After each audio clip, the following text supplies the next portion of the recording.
Secretary of State, a whole bunch of other things. So hopefully that's something that's on your mind, and we can talk about that as well.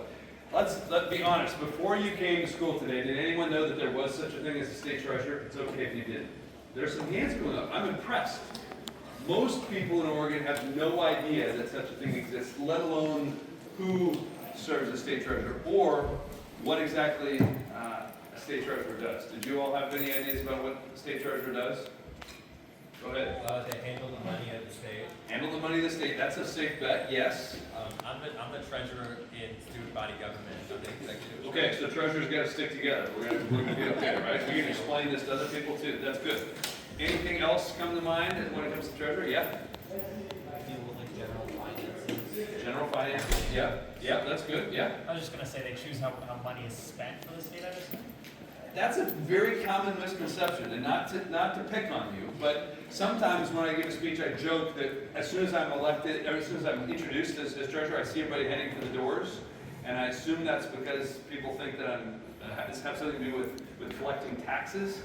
I don't. That's the Department of Revenue. And similarly, as much as I wish I got to decide the state budget, that is the legislature's job.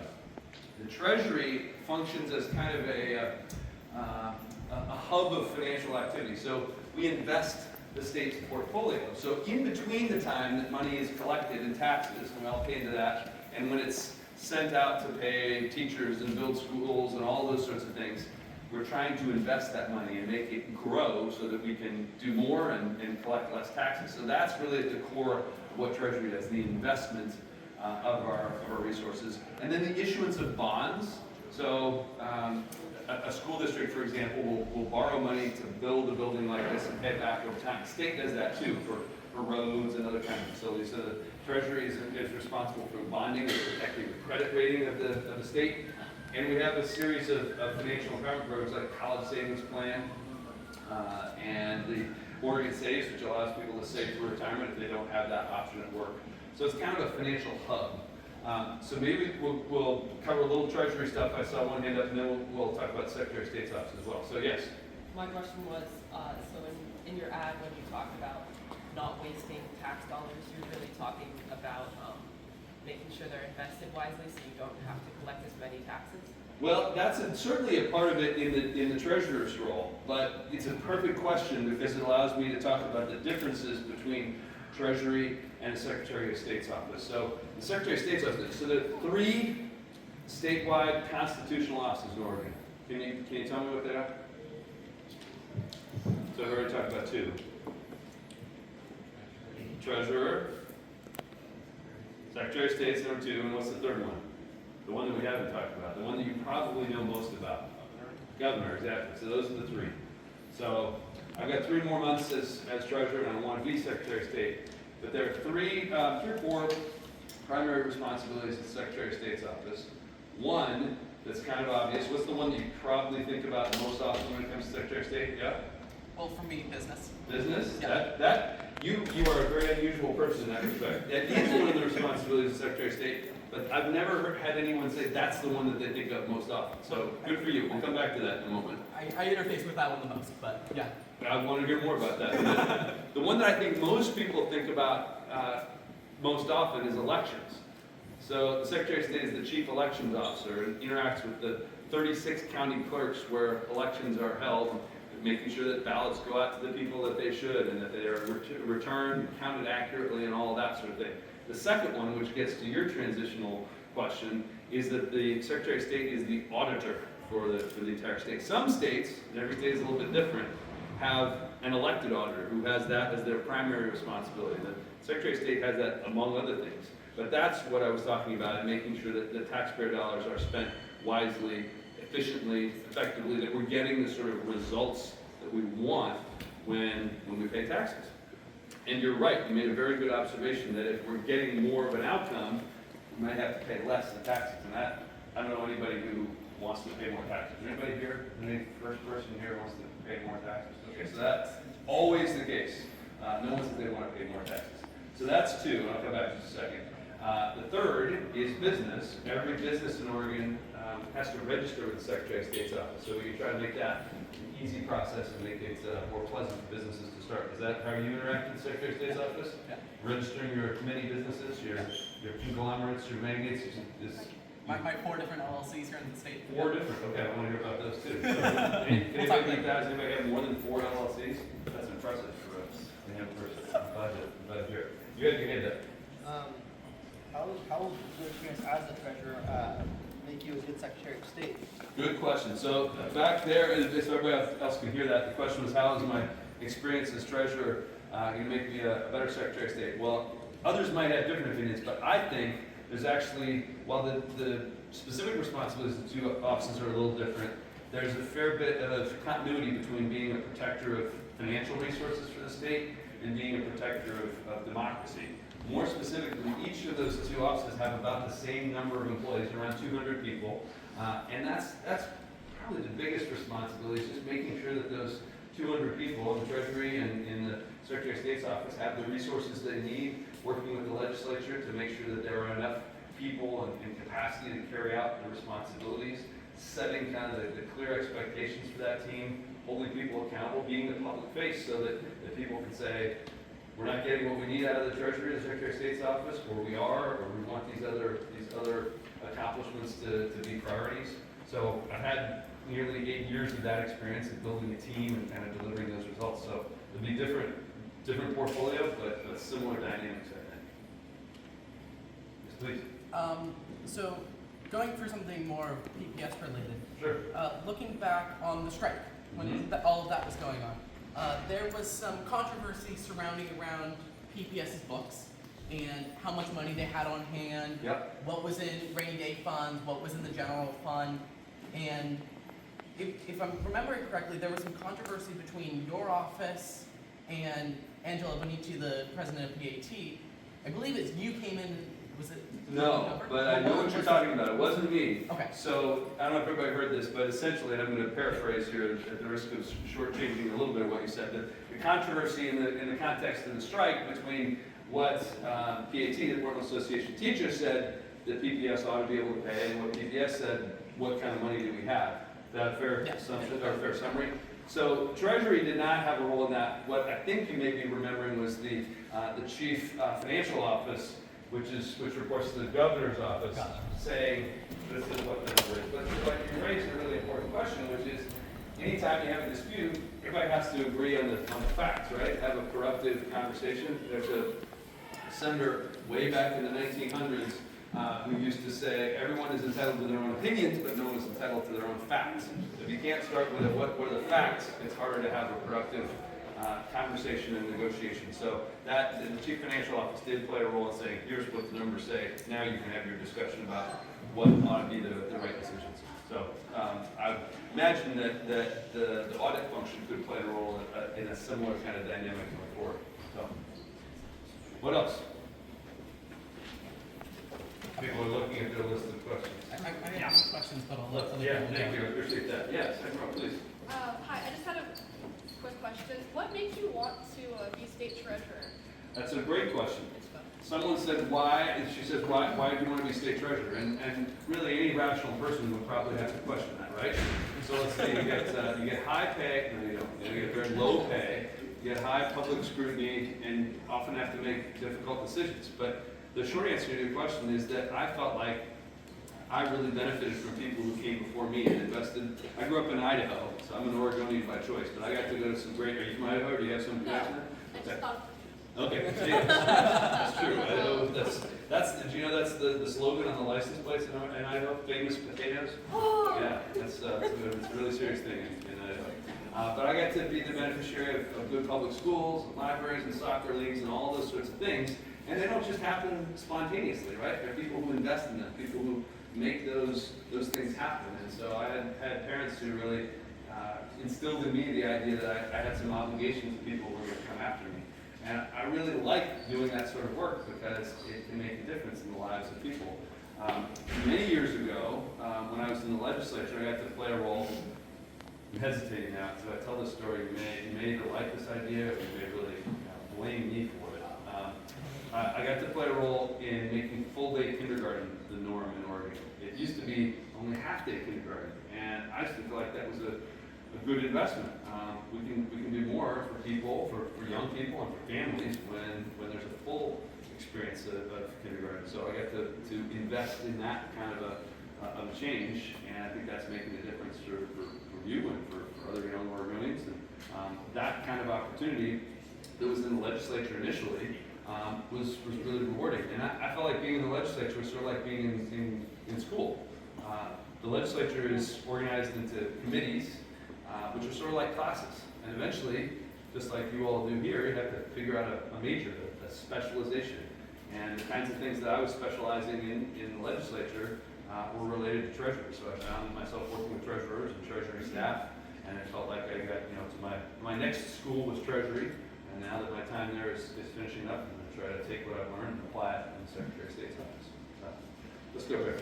We'll come back to that.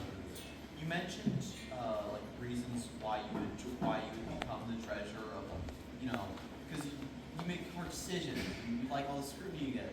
So, what do you think your favorite part about being the treasurer or the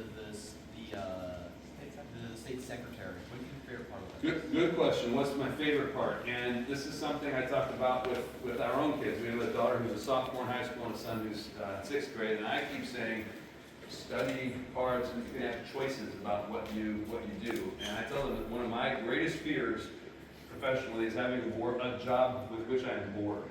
The best part about being a legislator or being treasurer, or I assume being Secretary of State, is that things are always changing. There's always some new thing to try to figure out. There's a new group of people to work with, to understand, to try to think about. And I guess that's the second part.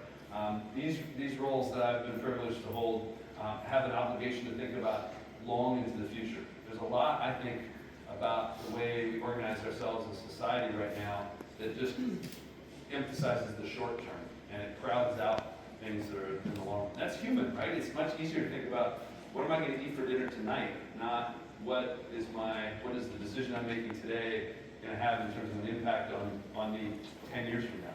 That's harder, but it's a nice, it's an obligation and an opportunity in the roles that I've had to think about 10, 20, 30 years from now. That's fun, challenging, rewarding. You guys are good questioners. I just want to see if there's anybody else. It's way in the back, please. What was your path to the treasurer? My path to becoming treasurer. Good question. So I was raised in Idaho, came here for college at Willamette University. Has anybody heard of Willamette? Glad to hear that. I'm glad to hear that. People around here sometimes say, "Are you a duck or a beaver?"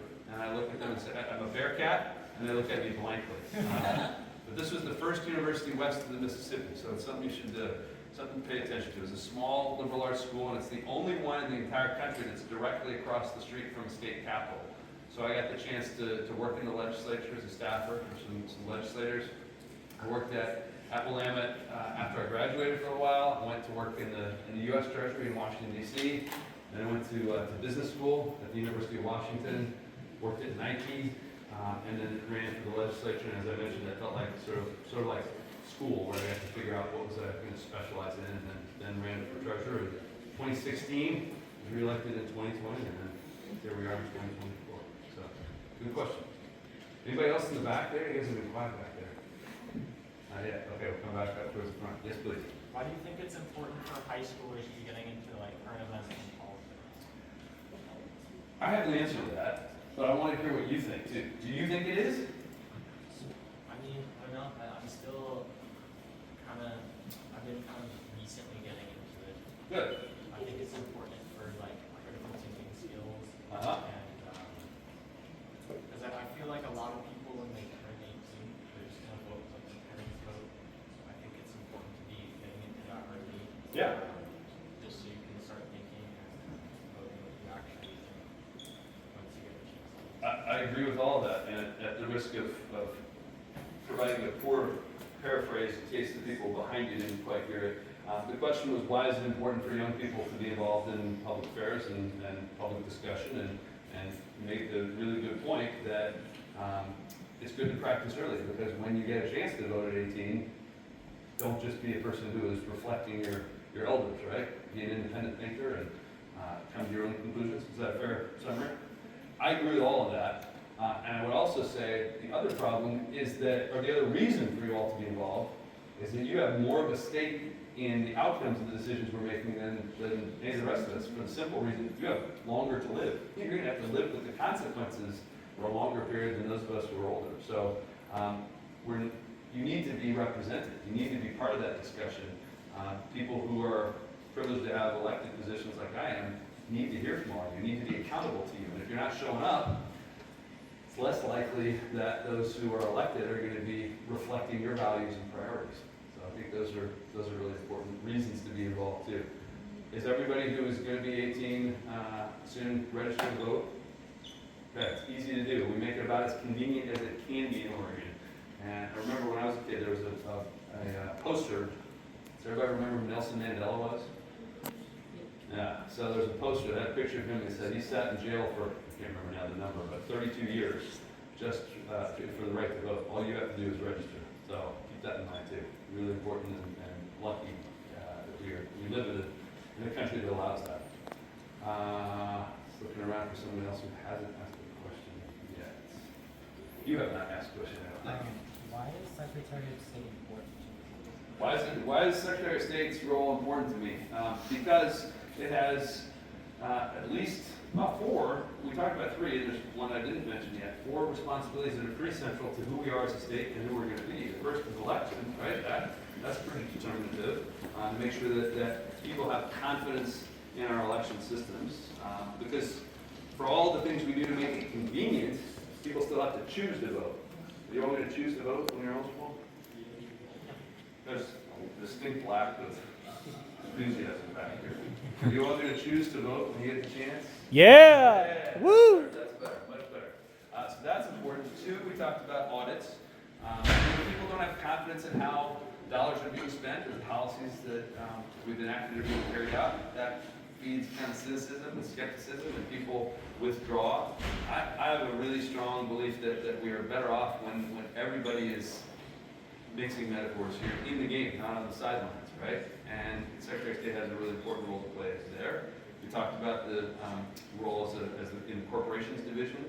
If we're going to have the kind of society we want, we need a growing economy that has opportunities for everybody. So the Secretary of State has a role in making sure that the economy is working well and growing. And the 4th that we didn't talk about yet is the archives. The history of Oregon is part of the Secretary of State's responsibility. So we need to make sure that I mean, it's arbitrary, right, that we've said that this place is called Oregon.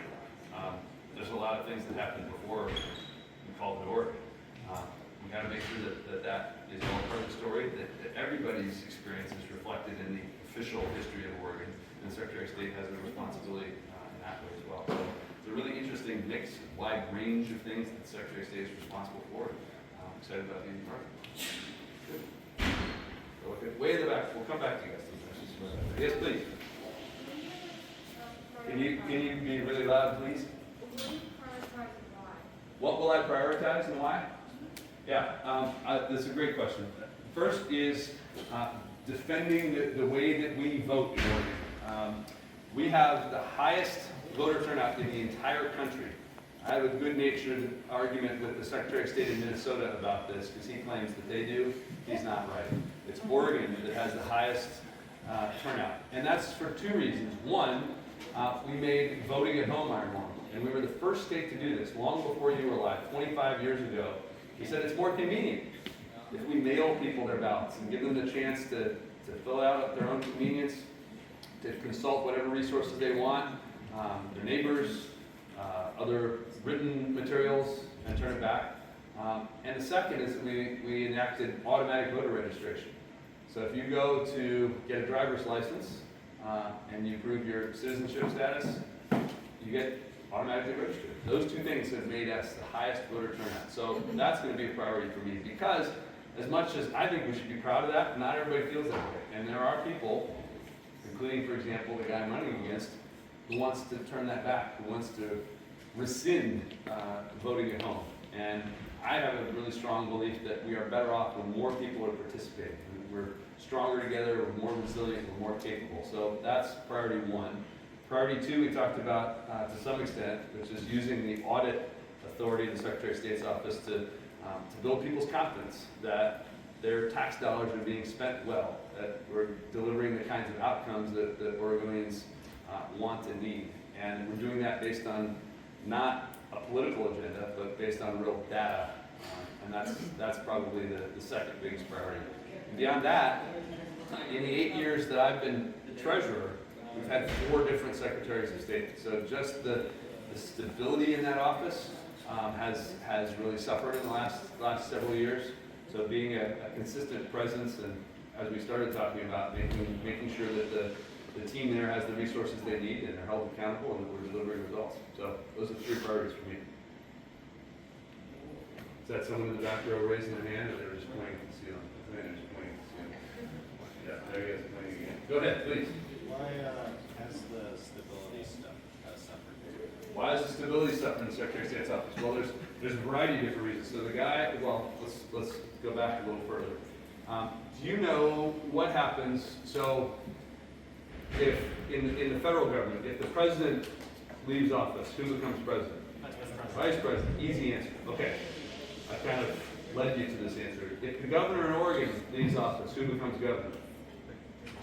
Secretary of State. So when many years ago, probably before you were paying attention, Governor Kitzhaber resigned.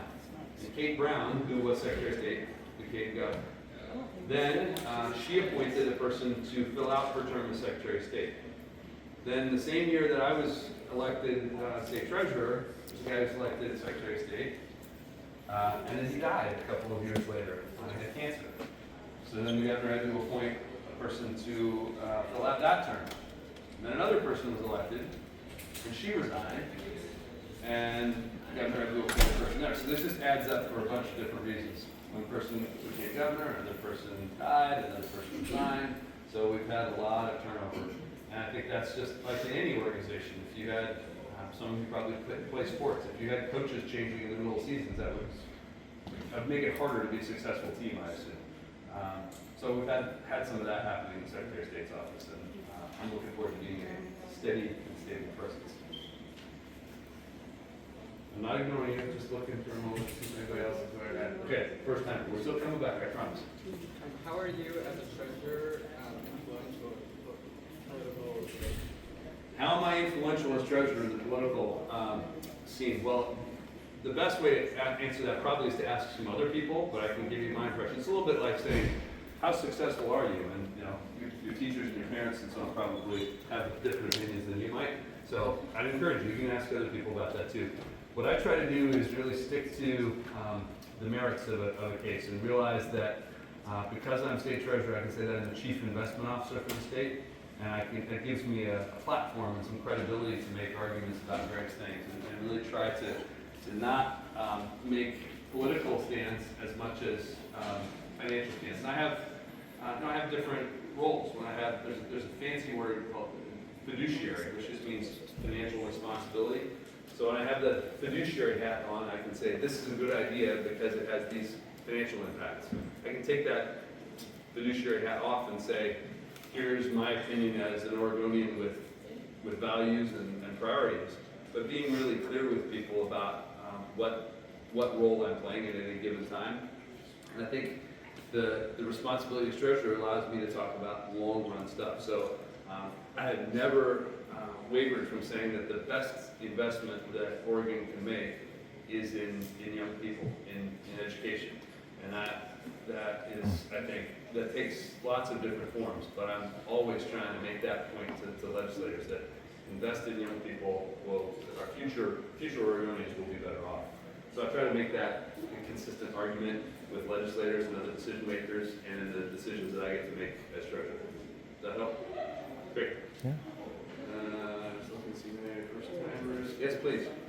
Do you have any role In where parks end up being built. Do I have a role in park location? Not generally. There's a little bit of an exception to that, which is a result of a group called the State Land Board. And the Land Board is made up of the governor, the Secretary of State, and the treasurer. And this gives me a chance to tell a little bit of history. So when Oregon joined the United States, we're a brand new state, we got nothing but land.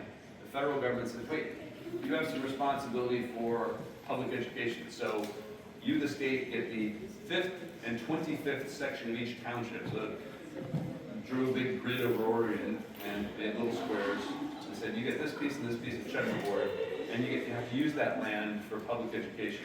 Over time, Some of that land has been sold off, some of it has been consolidated, and the state land board has the responsibility for what's called trust land. So it's those kinds of things. Sometimes it's rangeland, sometimes it's forest. It's the submersible land beneath navigable waterways. So think about the land beneath rivers and lakes, and even the territorial sea 3 miles out from the coast.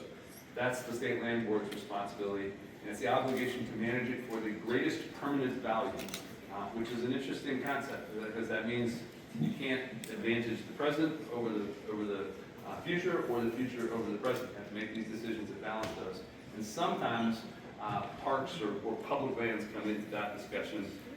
We've made a big change in something called the Elliott State Forest over time to make sure that that remains in public hands. And while it's not exactly a park, it is publicly accessible, so it relates to that. But the Parks and Recreation Department is its own agency that reports to the governor. So kind of a complicated answer, but limited role, I would say. Okay, everybody here has asked at least one question. Let's go with you, and then we'll work our way down. Yes, please. What do you think is the best way to gain connections? The best way to gain connections, ask, show up.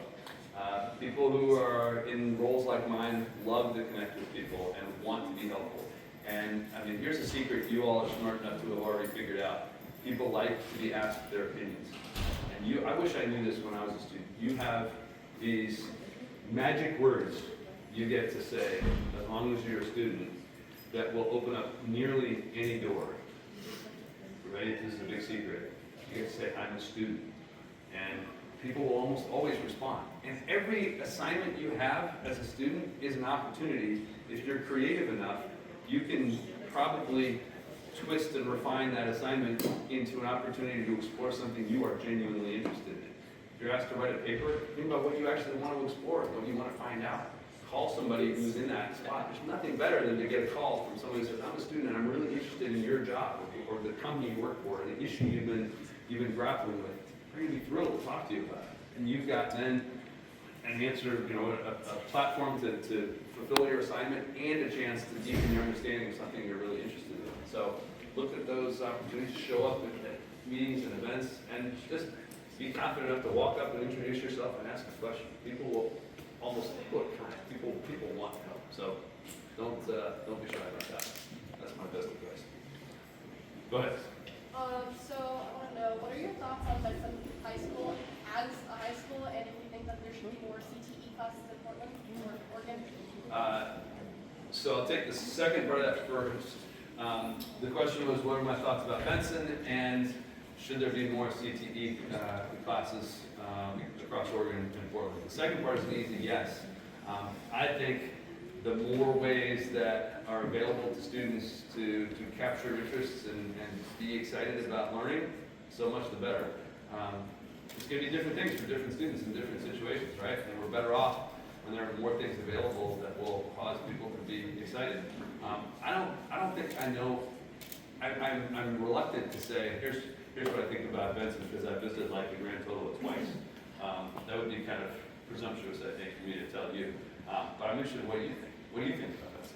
I think They're not listening. You can speak for it. It's okay. I think Benson's a really nice school. I like the fact that it has different options. Yeah. Like, I originally came here for photography, and I ended up majoring in radio broadcasting. And that's my radio's major.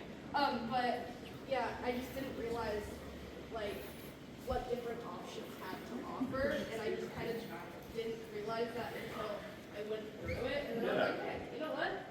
I really like it. Isn't that great that you got to change your mind and explore something new that you weren't aware of maybe at the beginning? Yeah, like, I didn't totally drop just photography. I still do it in my free time, but Sure. radio broadcasting is still something I have my heart set on. And hopefully in the future, I pursue something radio-based, such as like So, shows. You're going to wake us all up on OPB in the future. We'll be waking up to your voice saying what's happening in the world. That is great. Now, when I was in college, I studied politics and economics, but I like telling people that my two favorite classes in undergraduate had almost nothing to do with those two majors. It was Northwest Literature and Jazz in America.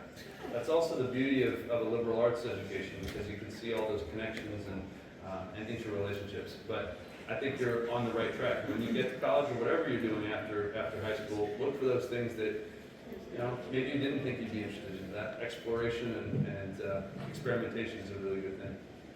Cool. Keep working our way. Oh, no, you haven't asked a question yet, so you're up first, please. Still on the track of education or schooling in general, do you think your history and seemingly love of education has affected your both want in the position you're aiming for and just your like policies and stuff you've done in your current position? Yes, and I'm struggling to put a good summary in your question just so they can hear you without the microphone. Basically, Yeah. teaching, has it affected what you do? Has teaching, that's great, thank you for helping me. Has teaching affected what I do? Absolutely. I mean, I had teachers who invested in me, I had parents who invested in me, and just understanding of how we're all connected and we're all in a big relay race, right? If we're fortunate to hold the baton for a little while, we gotta hand it to somebody hopefully in a better position than we got it.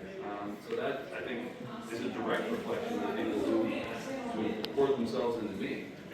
And I hope you're getting that from people in your life too. So your point, that's nice. Your point of view, dude. Your point of view. It's good. Of course, please.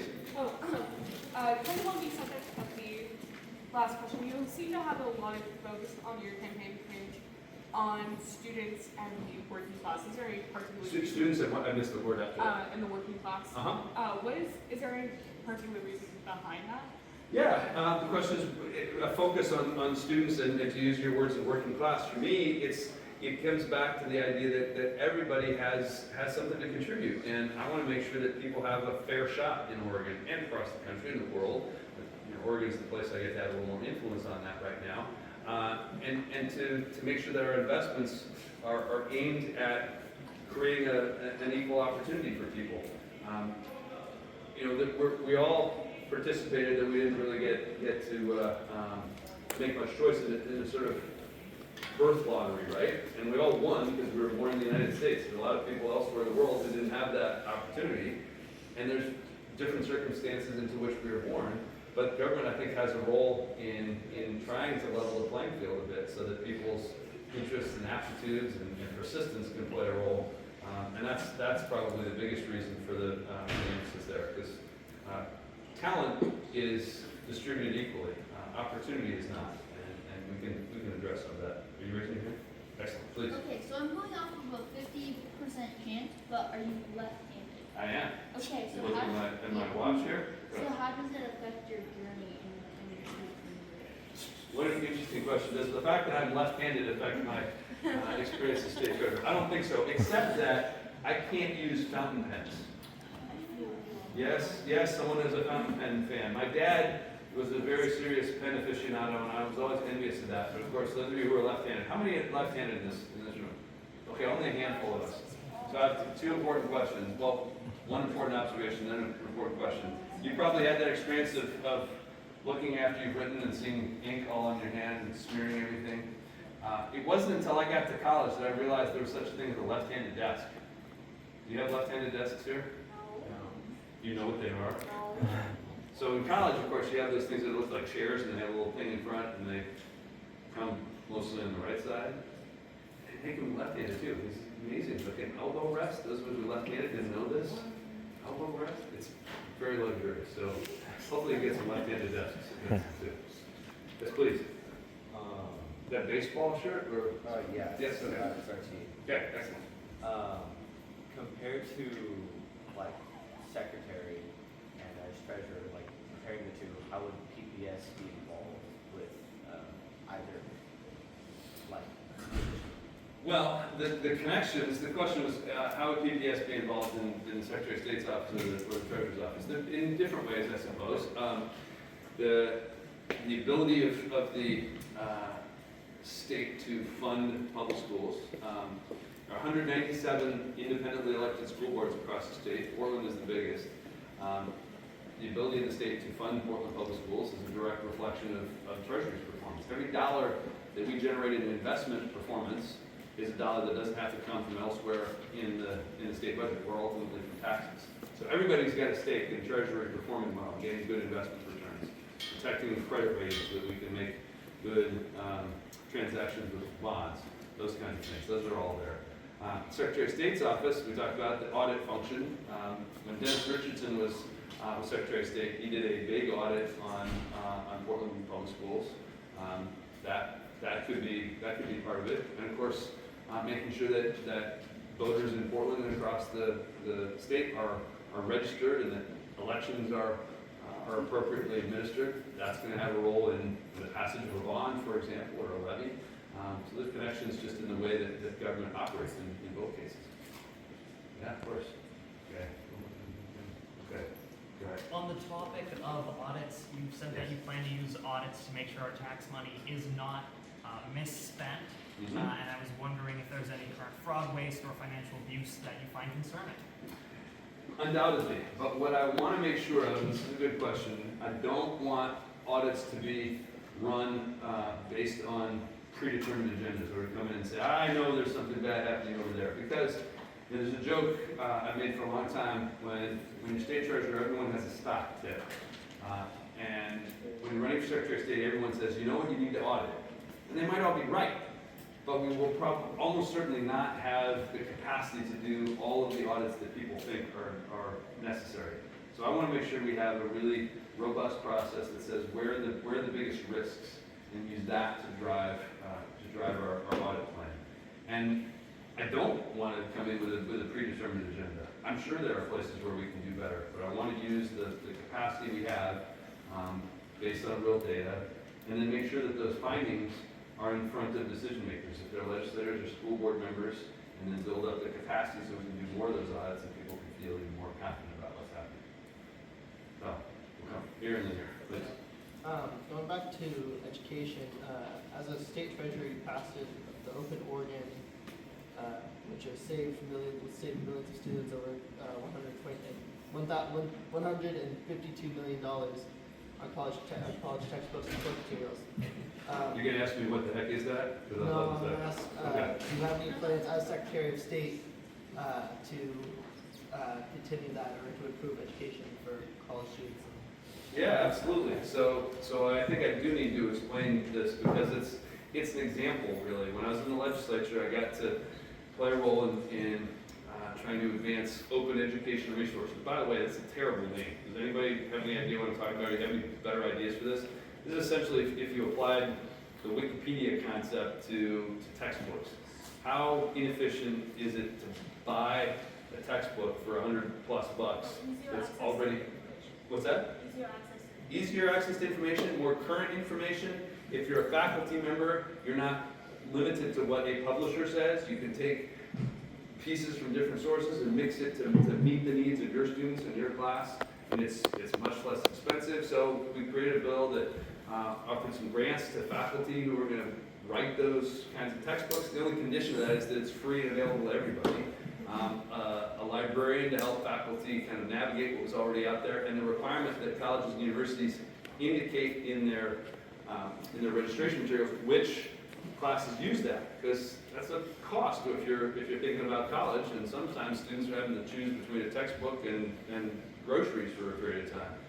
Not a position we want to be in. So this was I thought it was a really good idea, and then a wonderful thing happened just in the last year or so. We passed that bill 10 years ago, basically. And most of the time, if you're a legislator, you pass a bill and you hope it does well, and you don't hear much about what happened. So I went to this event at OIT, Oregon Institute of Technology. Anyone know their mascot? There's kind of a funny mascot. Not just the owls, the hustling owls. These are really urgent owls. And they indicated a report they'd done on this bill, and that's where those numbers come from, $152 million that people have not had to pay on textbooks. So we talk about that as an example because just being creative and finding different ways of disrupting a market that was not serving students very well. So I definitely want to take that kind of lesson in the Secretary of State's office, try to be creative to serve students and people of all sorts of work. You have a follow-up? Thinking about it? How? How? Well, I don't know yet. I mean, it's gonna depend on the circumstance and the situation. But I raised that because I thought I was really excited about that because it was creative, because it was different. And there are undoubtedly going to be circumstances that we discover through audits and through other programs that I think will be effective. But it's an indication for me of the approach and the style I want to bring to that office, saying I want to hear from other ideas that are creative sources and so on. So tell me when you find one, okay? Cool. All right, let's go here and then back.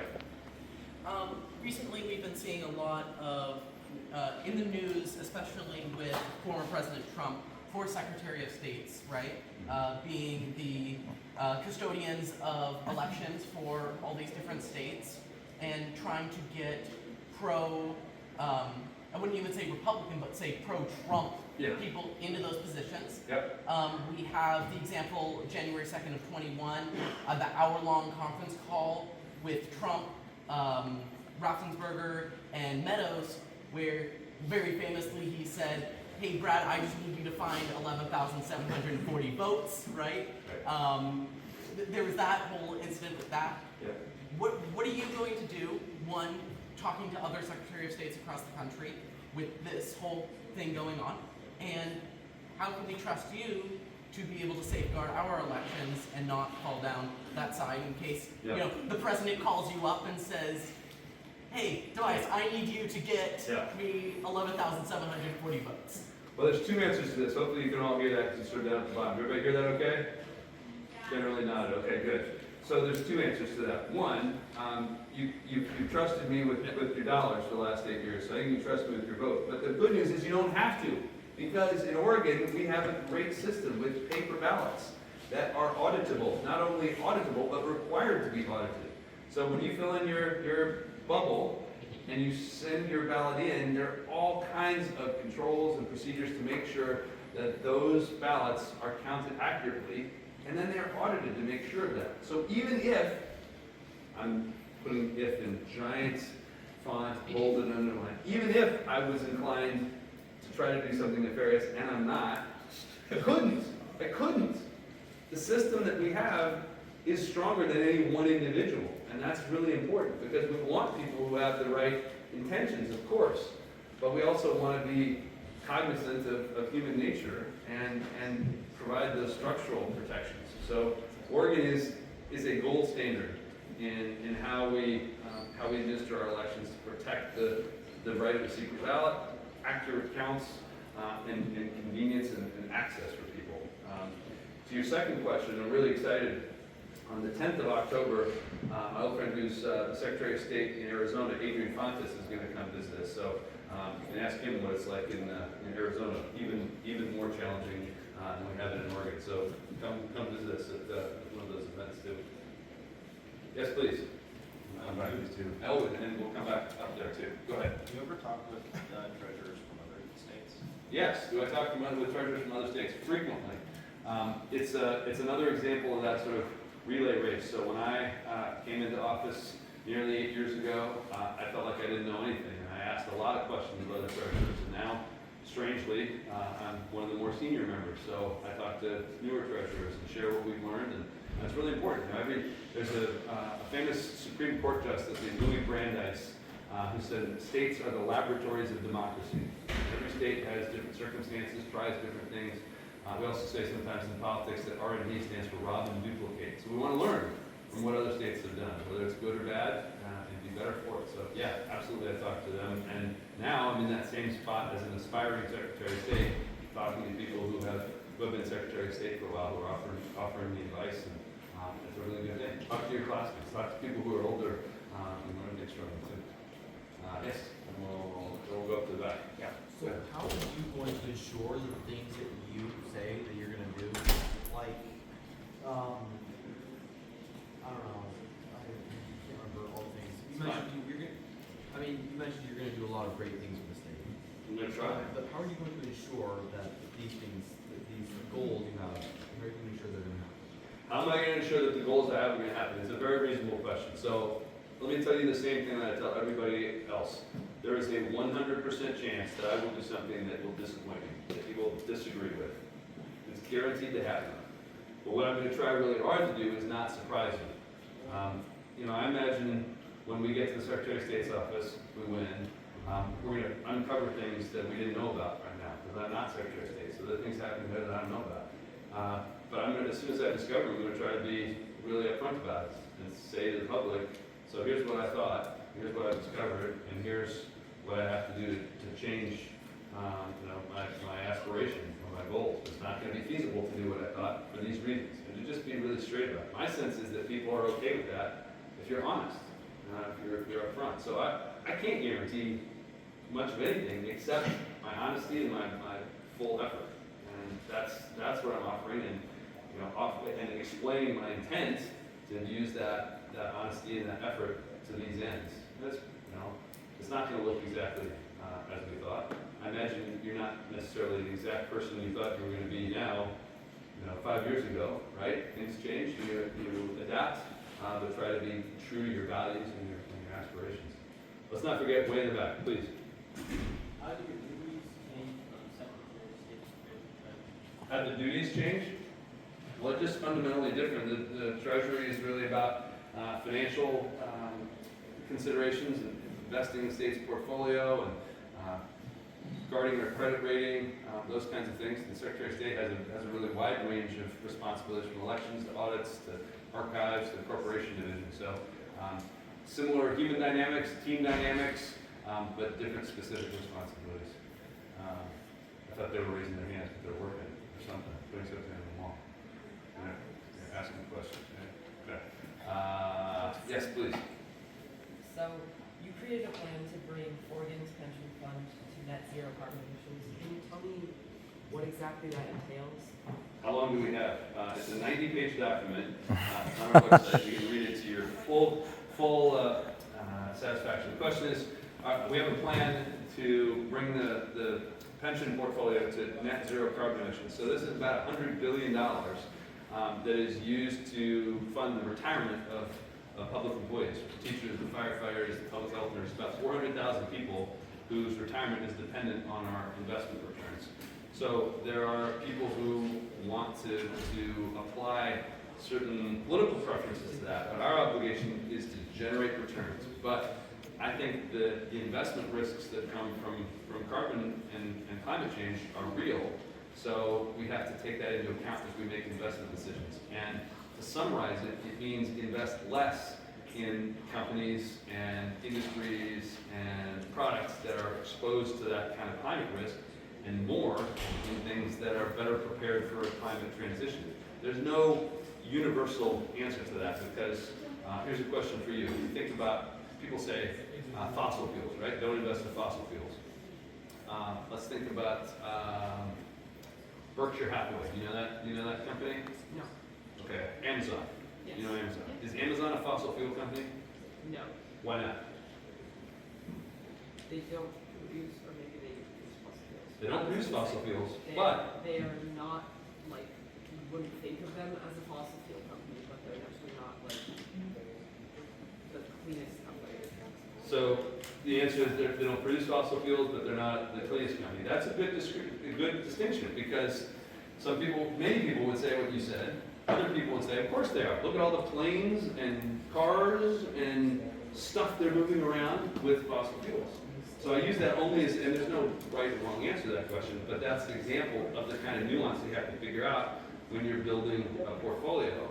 Because for the challenges that Amazon offers, there also can be a really attractive investment over time. And maybe that company, or another one, who is a fossil fuel company, is going to be the place that creates the technology that allows us to leave fossil fuels behind entirely. Not only would that be a good thing for the world, that's going to be really profitable. We'd like to invest in that. So these are hard decisions to figure out how to apply across a $100 billion portfolio. So it's basically invest less in the bad stuff, invest more in the good stuff. And 90 pages, so let me know what you think on the website. Yes, on the stairs. I came in a little late, so apologies if this is something you already spoke about. No problem. I'm very intrigued when you were talking about unity and how you can interact with the committee and get these things. And I'm really just curious on how you got to the position you're in now, and what I could start doing myself if I wanted to, in the future, if I wanted to be in a leadership or like advocacy position, and where I can find these events and where I can find the people to speak to. What a great question. I think you just got to find the things that you're interested in, and even if you don't know exactly what those are, things you're curious about, and just start showing up. When I was in graduate school, the career office offered a really interesting technique of doing this that I've always enjoyed sharing with people. The version that they told me was, back in the ancient times, so you have to adapt this to a digital context now, but they said, when you're reading something, a magazine or a newspaper article or something, and something catches your eye, before you think about why, clip it, whether that's electronically or physically, and put it in a drawer somewhere. Don't think about it. This is hard to do because it's really easy to game. But if you can do that for a while, long enough that you can go back and look at the accumulated clips and identify whether there's some themes or trends in that. Is it a particular industry or a particular company or an issue that has really continues to catch your attention? That might be a way to find the thing that gives you the most energy and excitement. And then, as I was saying before, show up. People want to be asked their opinions. You get to say, I'm a student, I want to help. You have maximum flexibility right now, and use it, explore it, try things out. Okay, we're back. Yes. This might be a question just solely for me, but Everybody's entitled. That's okay. do you have any plans or any considerations if you do win Secretary of State on homelessness? Or as I would vote, do you talk about like helping homeless people get chances to vote or chances and access to the things they need? Yeah. So the question is basically plans about homelessness. I think when I talked about audits and wanting to be driven by data, there are three considerations or criteria that I have in mind for driving that audit plan. One is, the one that I think is especially relevant to this, is where are we spending a lot of money as a state and not getting the results that we want? And I think affordable housing, homelessness checks that box pretty clearly. So are the policies and investments that we are pursuing, are they effective? Well, not as much as we want, but it's always a question of compared to what, right? So those are the kinds of questions that I think ought to drive an audit in that realm. And just because someone is homeless does not mean that they aren't entitled to vote. So the Secretary of State's office, I think, can continue to work with county clerks to make sure that everybody has full access to the vote who is eligible. And there are interesting things to learn from other states about how they're creative in making that especially effective, and we'll definitely pursue that as well. Yeah, please. So, in light of recent events from the Secretary of State's office, specifically Shamika Fagan, right, with that whole incident with the marijuana stuff, right? Do you plan to publish your finances and your taxes for public view? And I have to fill out a statement of economic interest every year, as every elected and volunteer official does. So there's no secrets. My income is my public salary, which is public record, $77,000 as state treasurer, and I hope it will be the same as Secretary of State. They're paid the exact same. My wife works at Nike, and that's our source of income. That's it. So there's no secrets.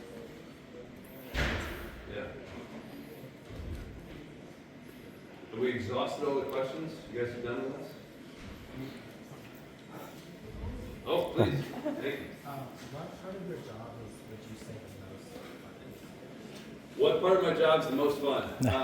The variety of things. The things that are different. The variation. Sometimes I'm working on something really detailed. Sometimes I'm thinking about big stuff. The combination of that variety, I think, is the most interesting. I'm kind of stalling because I'm trying to think of the best anecdotes. We were the first state in the country to create an opt-out retirement plan for people in the private sector. So half the people who work, but for this program called Oregon Saves, don't have a retirement plan. And being able to create something that no other state had done, that now has 130,000 people who have retirement accounts, they saved $300 million. That's really gratifying. And watching, there's a video that we did early on, series of interviews. It's a guy who works at a ski area in Ashland who's talking about this experience. And you can watch him in the video, just kind of furrowing his brow. He says, I don't really know what to do about retirement. And then he starts talking about Oregon Saves, and you can see his whole face brighten up. And he says, I feel like I'm getting somewhere. Like there's a future for me. That's really fun when people get to feel their own empowerment and realize that they can build the future that they want. That's maybe the best kind of encapsulation of that. So that's been great. Keep looking up here just to make sure we're not. Go ahead. You mentioned Elliott Forest earlier. Yeah. Where you developed the idea to turn it into a research forest. Can you Yeah. explain what a research forest is and what that means? Yeah, so the Elliott Forest was created out of that same story from the town school fund and the land board. And it was, as a result of that, it had to be operated just to generate money for the town school fund. And what we did is essentially break that tie, so it can now be operated as a forest as opposed to just a money-making venture. So it's 90,000 acres, the largest research forest in North America, and scientists are going to be able to figure out how do we balance the competing interests of a healthy forest, the species that are there, particularly the coastal coho, the marbled murrelet, the spotted owl. How do we create a pathway for future foresters? How do we balance the interests of the communities that are there, the local economies? And, they get to have a large lab, and that's a pretty great thing. There are already scientists from around the world that are beating the path to our door and say, I want to do research in this forest, and that's going to be great for Oregon in the future. One question that's an opportunity question. Do you have to have like a permit or like a license to go into a research forest and research things, or can you just walk on the top? I don't know that I have a great answer to that question. If you have to have a permit to do research in a forest. Probably depends on the forest and the research. But the Elliott is a place where you could do that. You have to. I think there are. You want it. If you're going to do publishable research, there's a whole lot of things to follow so that it's legitimate. So that's a question for probably further exploration. Yep. Oh, there's a follow-up. Excuse us. Sorry. So, what are the things you set out to do as state treasurer? Like maybe in the beginning, you were not there, they thought it was a really good idea, and then you were just being in the job, realized, oh wait, this is bad, or just didn't end up doing it, stuff like that.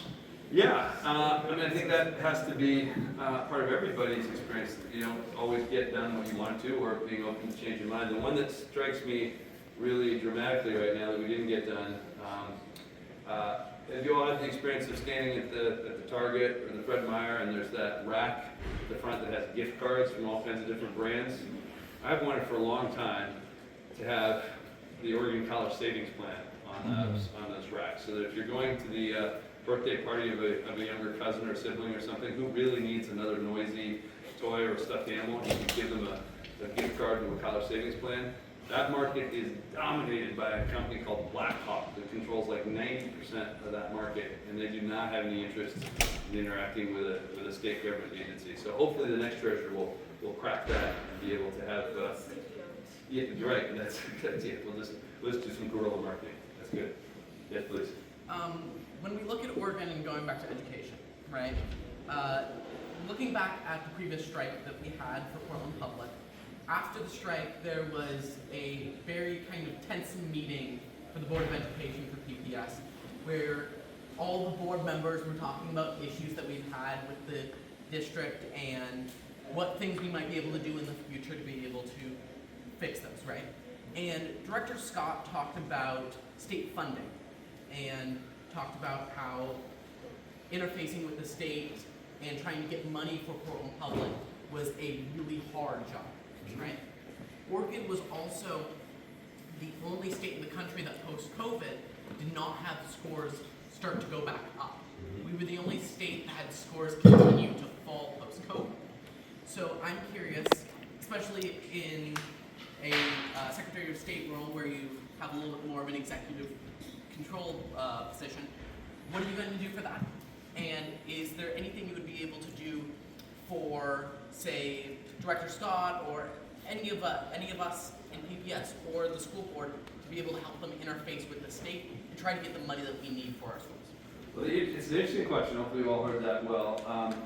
I guess the question back to you is, do you feel like, so, you know, there are 197 school districts across the state. Do you feel like there are any who show up in the legislature and say, we have plenty, we got lots of money? Oh, no.